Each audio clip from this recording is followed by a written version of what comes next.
Hi everyone, welcome back. This is Deborah, and today I've got a big quilt block to show you, and also I'm going to work on the top half. The bottom half is a tea towel, and I have stitched all this. I've done it off camera, but I'll go through and explain to you what I've done and how I'm going to finish off this very large block. In keeping with the theme of tea towels, I have this tea towel here. Now, I have a couple of these, and I bought them when I was in France, and this is the remains of the tea towel here. So I got them, let's see, Buchara they are, 18.99, 100% cotton tea towel, and I was going to use them for something else, and then I have two of them, so I thought, why don't I just pick up one and use it in this quilt. So I've done a couple of things wrong in my haste.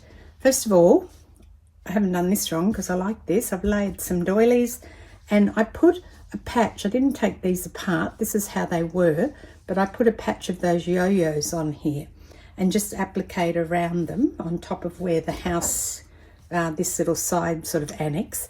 And the other thing I've done obviously is I've laid it across one piece of fabric, which is the width of 2 blocks, and then added some other doilies and things around it. What I didn't account for, and I'm not sure why, is the fact that when I do this, it will have a piece of white on it, and therefore you're not going to be able to see the top of the roof. And I was wondering how I could fix that, and I've come up with a plan. I hope I've come up with a plan. I've got the binding strip and I've cut it, and under here I've pinned it because I hadn't sewn that piece down. So I'm going to sew that down, and I'm going to take the rest of this piece of the tea towel, because when I cut it I had to leave the chimney behind because the chimney was actually too big for the piece. And yes, I should have thought about it more, but I'm going to show you how I'm going to correct it, and hopefully it'll look all right. If it doesn't look all right, I guess I will unpick it and try again. Not really sure at this point. I think the chimney goes about there. But anyway, let's do the fix-up bit first. So I'm putting some binding over the top of this piece of the edge. I'm putting it underneath this bit here. So I've already pinned that on, so it'll be underneath that piece of lace, the edge of that doily. And then here I'm going to put it underneath and then bring it up. And I have another piece of fabric here, which is also the length and width of this piece. And that's going to go on top, and that's what I'm attaching the chimney to. Now, not sure if it's going to work, but we'll give it a go. And yeah, as I said, if it doesn't work, I guess I'll just unpick it.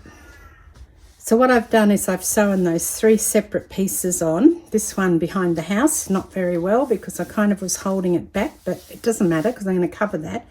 I've sewn that one on, and then I've turned them up and ironed them to this side, and I've put some pins. I've left the pins in that one because I think I want to put some lace on this square here. This is a large double. But right now I want to get the chimney part on. So I'm just going to work out where I'm going to cut this so I can do that. So if I put this, I could actually even put the whole thing on like that, couldn't I? Not sure. And I'm going to join it the same way that I joined the other map that I did with that double stitch, but I need to have this in the correct place. So the chimney is actually on the house roof, not off the house roof. So I think that is where I'll join it.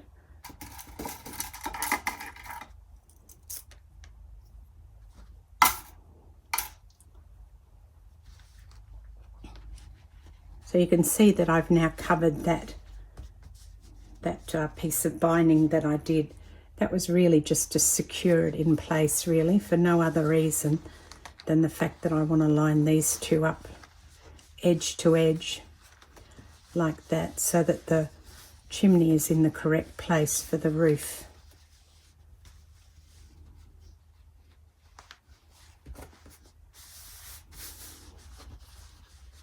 I think what I'm going to do is I'm going to sew that down first where I want to stop it, and then I can fold this white piece back and trim it.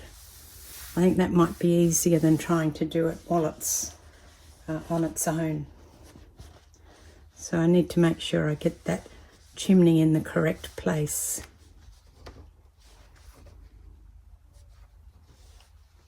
Because I think from that, looking at that, I've got it in the wrong place. I think that's the edge of the chimney here. I could get the other one out and have a look, but I'm pretty sure that fabric is matching up there.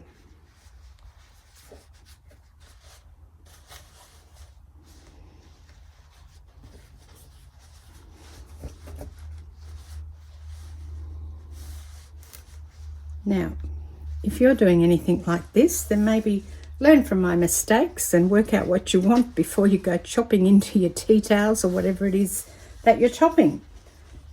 Because, you know, that might have been the thing to do instead of doing what I'm now trying to do, which is just like the map, fix it. So I'll go and sew that and I'll come back. You can see now that I've sewn that on.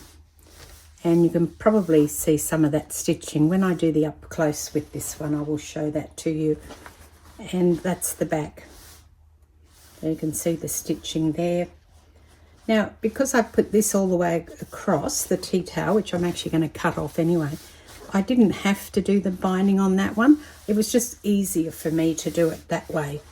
And now if I fold the tea towel over, or the back white piece over like this, I'll be able to cut this off. So I'll probably cut it off about there, I think. Now, so I've folded the white underneath this one, so I haven't cut through it. Obviously, I don't want to cut through it because that would kind of defeat the purpose of just sewing it all on there. I'm just going to trim this off so I can see what I'm working with.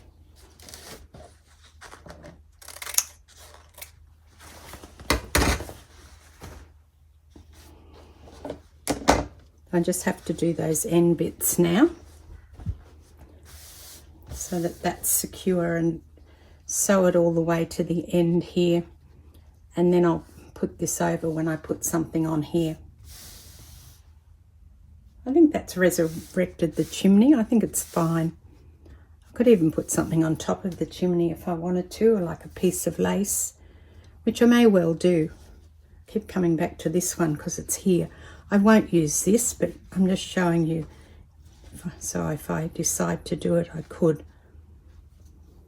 put that on there like that. Well, not that one, but something like it. So it's a little gingerbread trim across the top of the house. Right, let me go and finish sewing this on, and I will then work out what's going on this top piece here. There you go, that bit's sewn on. Now I need some batting as well. Let me see if I can find the right size. This will be fine for it.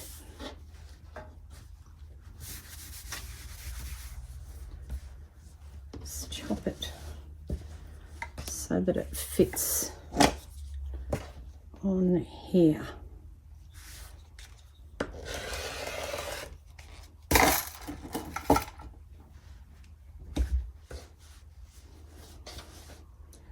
I went out to the craft shop, this machine shop, fabric shop, sorry, to get some more of this white because I'm running out and they didn't have it, which was a little disappointing.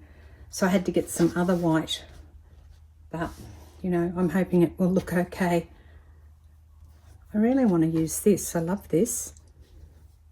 Let's work out which is the front and which is the back. This just feels really nice. I don't know what you call this one. I mean, I just call it lace, but it might be some sort of lace. It's the only bit that I've got. I think it was a bit that was in the vintage pack of lace that I bought. And it just feels lovely in the hand. I could put a piece there, but it looks a bit dinky, doesn't it? I think it does. I think I need to have something maybe that is curved. I just noticed that this isn't finished. There's one of the little curve things on it isn't finished, so it's another one that somebody obviously was doing and never completed. Just beautiful. There you go. I might put that. I think that looks much better. I do. I'm happy with that, so I guess that's what we'll go with. We'll put that on there. And I also have this white doily, which is this way up.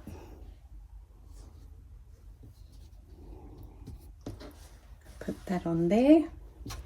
And I've got half a piece of this.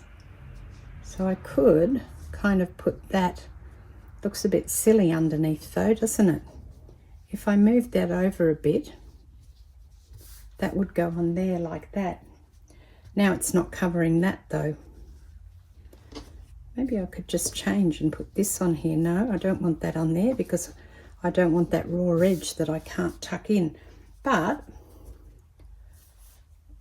this raw edge will fit down here under there, which would be good.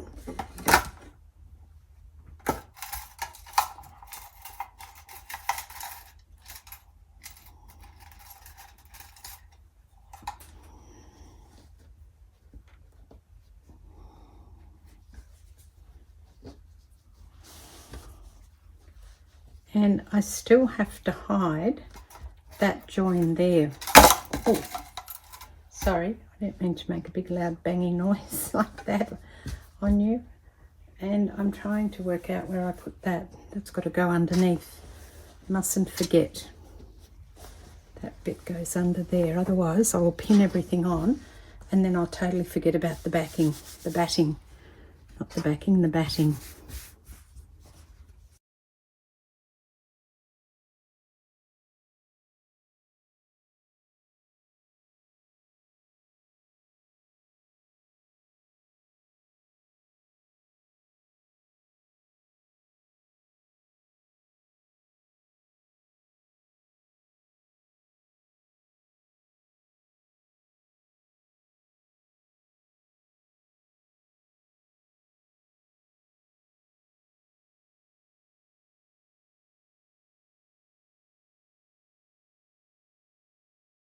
I've got this piece of Battenberg that I think I might switch out because that will go all the way across then, and then I can just put a little something there. Don't need anything there, but I will stick that under, and just make sure I've got that on the correct side.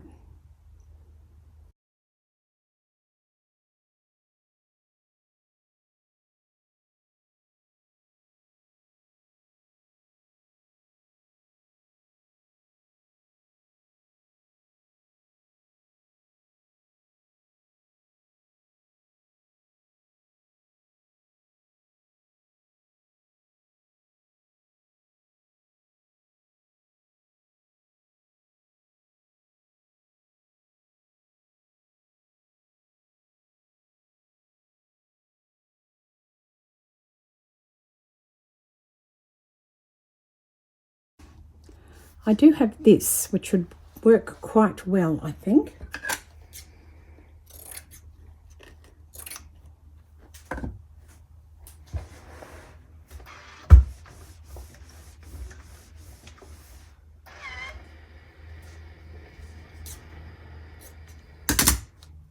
This has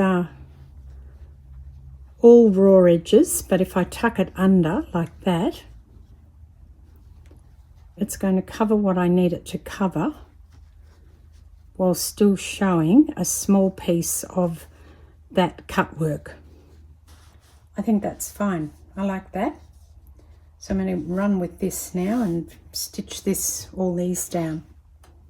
There you go. I've sewn that down, well, most of it. I think I must have run out of bobbin because I did stitch along there.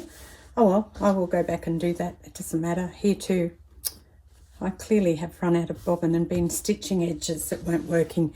But these are all stitched down, so that's all that matters really. And I've also sewn one of the yo-yos on. I haven't done the other one. I guess I will go back and do that. But I just wanted to show you the back. You can see here that that's not caught, but it will be. And there'll just be a little bit of stuff missing from there. But I'm happy with that, really. I've managed to button most of it up together, overlapping slightly.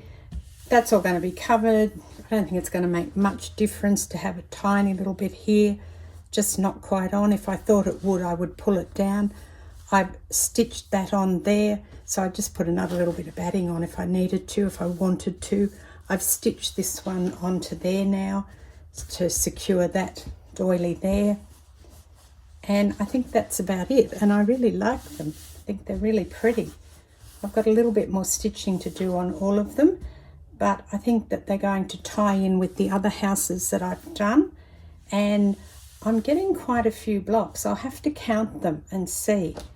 And I'll do that so that I can let you know how many more I think I need.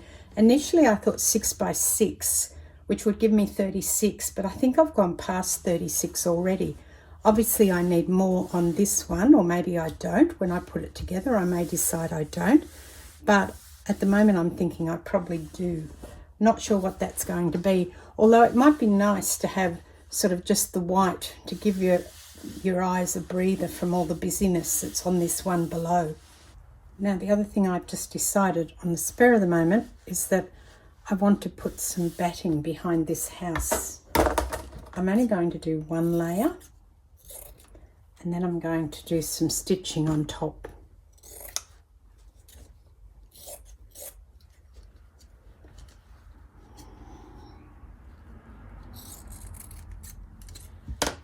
See how that looks.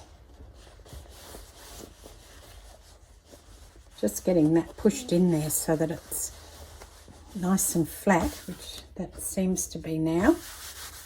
I know it looks a bit crooked here, but for the purposes of this, it will do.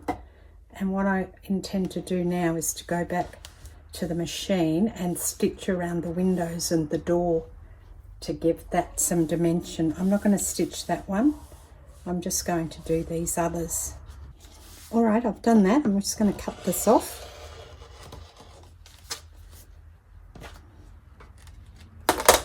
And I have stitched around the windows, not the shutters, and also in the cross part of it. And on this window here, I've done the same.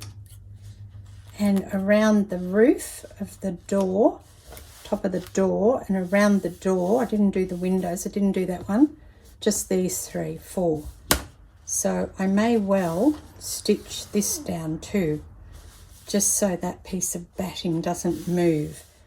And I should probably do the same on that side. Maybe I'll stitch the downpipe so the batting doesn't move. But you probably can't see very much of that. I'll hold it up and show you.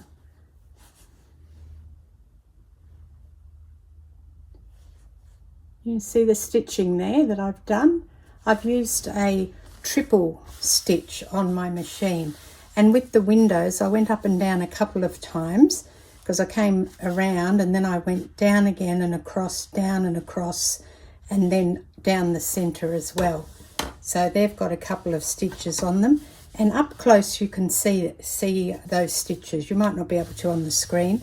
I could also stitch along the tree. I'm trying to learn, well, I went to a class to learn free motion quilting. Not so much for free motion quilting, but because I like doing this sort of decorative stitching on top of things. So I'm going to, I haven't done it for a couple of weeks, but I must get back on and try it again because it's all about practice. So I'm going to have to get on to that and do that. And then hopefully I will be able to show some of that to you. It might be a bit of a laugh, but never mind. I don't mind. You might learn from my mistakes, you know, or if you're already good at it, you know, you can maybe give me some tips. But that's all for today. Thanks very much for joining me. I will catch you next time. This is Deborah. Cheers.